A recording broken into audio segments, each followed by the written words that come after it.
इस वक्त मैं हूं जी गांव फरी जो कि मरी एक्सप्रेस वे पे है और हमारे साथ मौजूद हैं हामिद अब्बासी साहब। हामिद साहब अस्सलाम वालेकुम। साहब कैसे हैं सर? कैसे हैं जनाब, खैरियत से हैं? अल्हम्दुलिल्लाह। आपके ये शानदार कद्दू देख के, यानी कि पंपकिन जिसको पेठा भी कहते हैं, आपके इलाके में क्या कहते हैं इसको? कद्दू ही कहते हैं सर। कद्दू कहते हैं। पिछले साल लगाया था, इस साल खुद ही बेल हुई है, खुद ही बेल हुई है।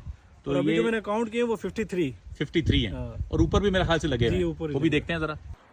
कऊ के पौधे पे लटकते हुए ये कद्दू हैं आप। सर अभी इंशाल्लाह हम कोशिश कर रहे हैं, ये जगह बना रहे हैं, आप देख रहे हैं जैसा। ठीक है, तो अभी हम लहसुन और प्याज का सीजन आ रहा है, ठीक है। और सब्जी भी ये। और इस तरफ आपका जानवरों का बड़ा भी है और यहाँ पे आप जानवरों का इंतजाम आप करते हैं।